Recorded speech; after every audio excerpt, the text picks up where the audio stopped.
Jadi anak-anak ini suruh belajar 1 jam capek. Kalau TikTok 5 jam tidak capek. Jadi anak-anak sekarang ini tolong bahwa masa depan negeri ini ada di tangan kalian. Welcome back to one and only your love, Mas Pace.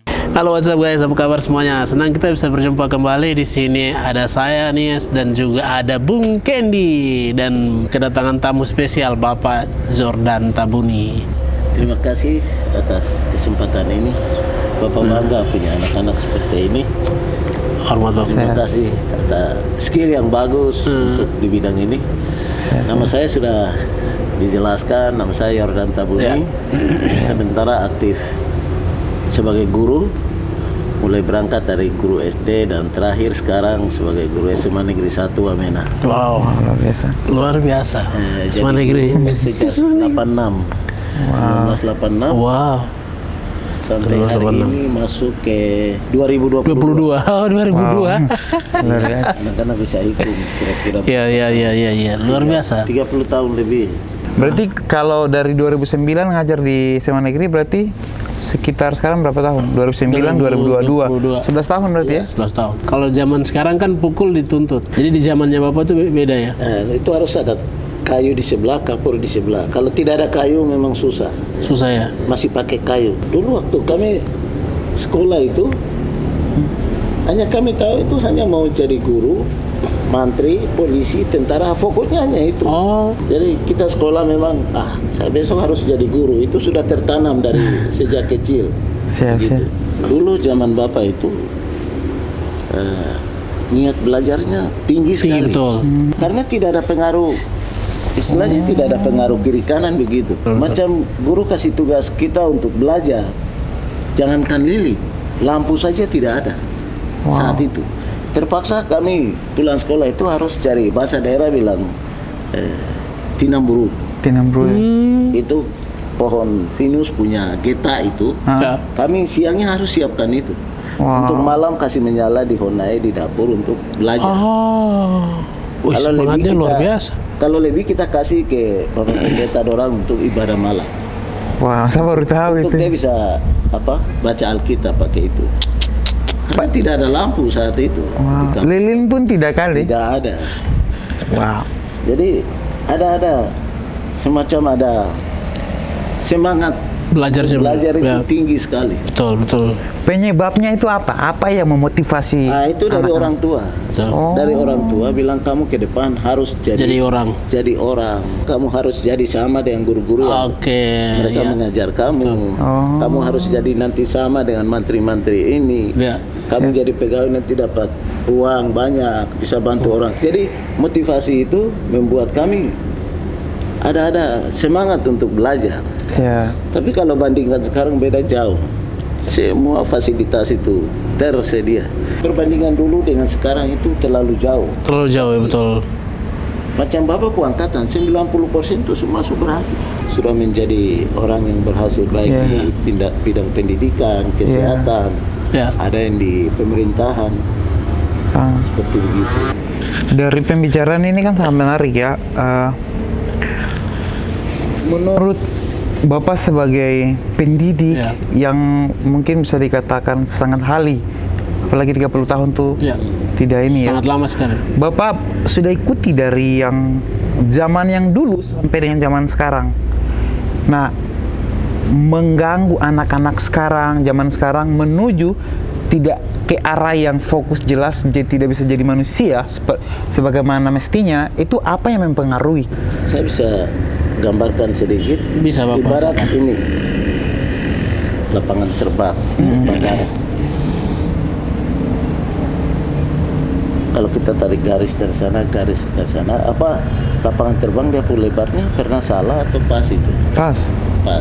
Tapi kalau misalnya anak berdiri di ujung bandara, kalau lihat ke ujung bawah, sepertinya makin sempit, macam salah gitu. Nah, betul. Dan itu kira-kira salahnya di mana? Salah tergantung kita punya jarak memandang. Cara pandang sih. Betul. Jadi kita kira di sana sepertinya sempit. Padahal sama. Sama betul. Dan itu anak-anak harus punya fokus di situ. Siap. Anak SD dia tidak punya fokus nanti. Betul. SD itu ibarat terlalu luas. Dia bisa keluar masuk. Mulai SMP dia bisa lompat pagar keluar masuk. Sampai di SMA dia harus taruh fokus di situ. Sampai di perguruan tinggi itu sudah. Dia mau mundur ke belakang tidak mungkin. Dia harus maju ke titik akhir itu. Jadi kalau perbandingan kami dulu itu tidak seperti itu. Ya. Dari SD orang tua sudah didik kami, apalagi kita punya tua-tua itu walaupun tidak sekolah tapi mendidik kami untuk harus maju. Sehingga kami tidak punya fokus di sana, tapi mereka mau kami harus sekolah dan berhasil. Jadi dengan motivasi itu maju akhirnya banyak berhasil. Dan setelah saya jadi guru, awal-awalnya anak-anak banyak berhasil karena ada pengaruh yang seperti Bapak bilang. Tidak ada pengaruh dari luar segala macam. Jadi banyak anak-anak berhasil. Murid saya SD yang tahun-tahun 80-an, 90-an itu banyak jadi pejabat. Termasuk salah satunya murid saya SD kepala PU provinsi. Pak Giris ya? Wow. Luar biasa. Ya, jadi bagi saya itu dulu itu guru adalah segalanya. Ya, betul. Tapi sekarang guru bukan segalanya. Guru hanya sebatas memotivasi. Ya. Karena semua sudah tersedia. Nah, itu.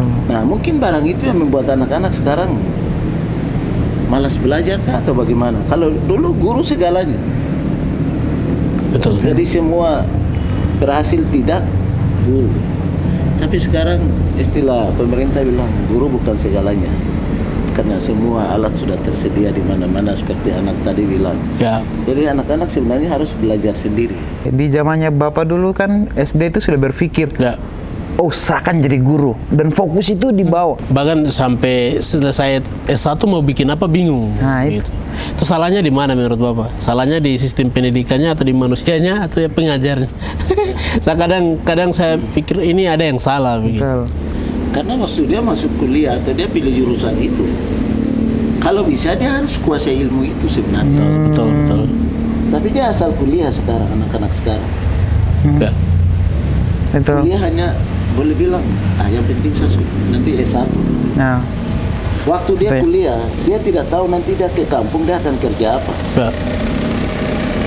Contohnya begini, kita punya anak satu misalnya ambil jurusan bahasa di perguruan tinggi, sampai di kampung orang tua minta dia untuk buat proposal. Dia bilang, saya tidak belajar itu. Dia sekolah itu. Orang tua kan tahu bahwa sarjana. Sarjana. Itu sebabnya anak-anak waktu sarjana itu jangan dia belajar hanya yang dia tekuni itu. Semua disiplin ilmu. Kalau bisa belajar paling tidak mengetahui di perguruan tinggi, tapi di semua bidang yang seperti anak-anak siapkan sekarang, baik skillnya segala macam, sehingga sampai di lapangan.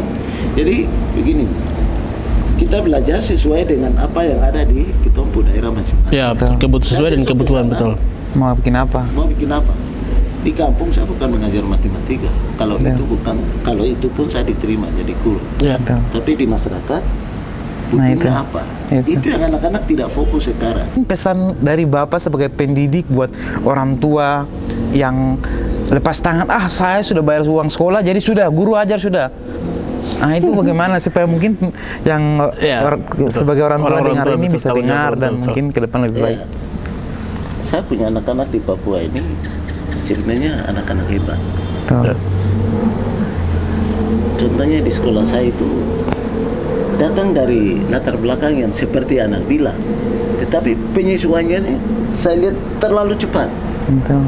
Dan ada keinginan untuk belajar dan maju itu cepat sekali. Jadi saya menilai anak-anak Papua ini sebenarnya, orang bilang orang Papua bodoh itu, yang bicara itu yang bodoh. Ya, setuju.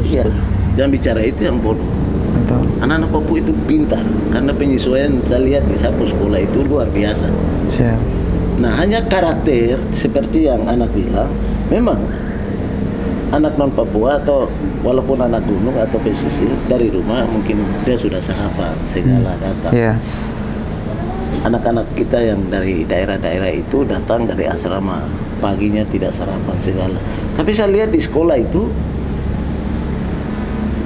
dalam dia belajar itu, perbedaannya tidak terlalu jauh.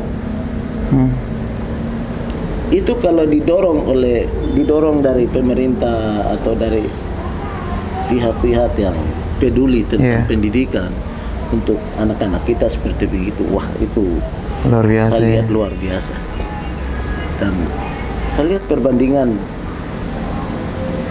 anak-anak kita dari non Papua, pesisir dan gunung itu, perbedaannya kita ikuti dalam kemajuan ini memang jauh. Iya. Tetapi waktu mereka belajar itu perbedaan. Penyesuaian cepat. Tidak terlalu jauh, cepat sekali. Oke. Dan salah satu contoh itu, siapa anak IPS di sana, tetapi kok dia bisa jadi pilot? Itu kan aneh. Wow. Ada Wenda satu itu. Dia masuk sekolah pilot sebenarnya harus dari jurusan IPA. Iya benar. Tetapi dari IPS dia bisa tembus ke. Dan itu sekolah biasa kasih jempol. Iya. Wah, kok anak gunung bisa dari IPS bisa jadi pilot. Anak-anak kita yang orang tuanya sudah kerja segala, disiapkan dengan seperti kita bilang, wow, jangan harap dia IQ-nya luar biasa. Ya betul. Hanya anak-anak kita yang hanya berapa persen itu yang perlu ada perhatian khusus. Bapak bisa pesan buat orang tua sebagai pendidik yang awal atau paling dasar dari rumah, terus guru dan juga pemerintah dan society buat kita semua untuk pendidikan ini ke depannya. Mungkin Bapak silakan. Untuk orang tua mengerti itu, peran sekolah juga ada di situ. Sekolah harus memanggil setiap orang tua untuk memberikan pemahaman, supaya orang tua harus memberikan pemahaman ke anak. Betul. Setuju. Itu ada kontak batin balik di situ. Kadang orang tua tidak mengerti itu. Orang tua adalah pendidik utama atau guru utama dalam pendidikan. Dia tidak, anak, cuci muka cepat ke sekolah.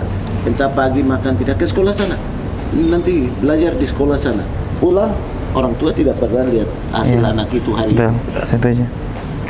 Taruh itu, anak, pergi cari ini, pergi cari itu. Jadi orang tua sebenarnya bukan semua orang tua kita bilang orang tua bodoh, tidak. Orang tua tahu ke depan anak ini akan jadi apa. Ke depan kita pun negeri ini akan jadi apa, itu orang tua semua tahu. Cuma orang tua ini macam masa bodoh kan. Jadi orang tua harus berperan aktif di situ. Karena orang tua ini kunci utama keberhasilan anak itu. Sekolah itu hanya formalitas formalitas. Dan semua pendidikan itu terletak di orang tua. Jadi orang tua adalah kunci berhasil atau tidak anak itu. Ada kunci utama ada di orang tua. Jadi kepada orang tua harap supaya untuk kita punya generasi ke depan ini, orang tua harus berperan aktif. Sangat berperan aktif. Jangan istilah kasarnya begini, jangan tahu bikin saja. Kalau itu tuh saya tahu bikin. Jangan tahu cetak saja. Jangan tahu bikin saja, tapi ya setelah bikin harus siapkan anak ini ke depan mau jadi apa. Itu orang tua harus siapkan itu. Setuju. Mungkin Bapak mau pesan kepada anak-anak muda atau generasi yang baru naik ini untuk pentingnya pendidikan, pesan-pesan dari Bapak penting pendidikan. Anak-anak yang sekarang ini sebenarnya harus bersyukur banyak kepada Tuhan. Karena kurang apa sih anak sekarang? Betul. Semua ada. Semua tersedia, betul. Jadi dulu anak-anak sekarang ini bilang tidak ada ini, tidak ada itu, omong kosong. Tipu, kasarnya tipu. Semua sudah tersedia. Siap Bapak. Tinggal berusaha. Daripada anak-anak zaman kemarin, semua tersedia. HP besar ini anak-anak bawa-bawa. Kira tuh tahu itu hanya TikTok segala macam yang model-model. Sebenarnya di dalam HP itu semua semua hal ada unsur pendidikan sebanyak sekali. Ada di situ. Tinggal dong manfaatkan barang itu saja. Jadi anak-anak ini suruh belajar 1 jam capek. Kalau TikTok 5 jam tidak capek. Jadi anak-anak sekarang ini tolong bahwa masa depan negeri ini ada di tangan kalian. Dan semua fasilitas ada. Ya. Istilah sekarang dari awal Bapak Subila, sekarang guru bukan segalanya, dosen bukan segalanya. Ya. Kita hanya memotivasi, istilahnya fasilitator. Ya. Semua terletak kepada anak. Ya. Jadi kalau anak berhasil tidak, tergantung kau saja. Ya. Mungkin barangkali itu. Jadi oke, ikut pengaruh segala macam, tapi Tuhan kasih kau hikmat. Ya. Berhikmat juga. Iya. Akal sehat. Ya. Akal sehat 90% daripada akal busuk. Ya. Siap. Mari kita pakai akal sehat itu untuk pakai Oke. diri kita orang tua, Siap. diri kita rakyat dan masyarakat seutuhnya. Ya. Oke. Ya. Mungkin seperti begitu dulu ya. Siap. Terima kasih atas Pesan saya, pesan saya terakhir Bapak. pesan saya terakhir, kalau bukan kita siapa lagi? Ya, setuju Bapak. Kalau bukan hari ini kapan lagi? Ya. Kalau kita maju bersama pasti bisa. Betul. Terima kasih dan semua teman-teman yang sudah nonton, dan terima kasih juga buat Front One Hotel yang sudah bersedia memfasilitasi kami datang rekor sini, dan teman-teman jangan lupa berkunjung ke sini. Iya, betul.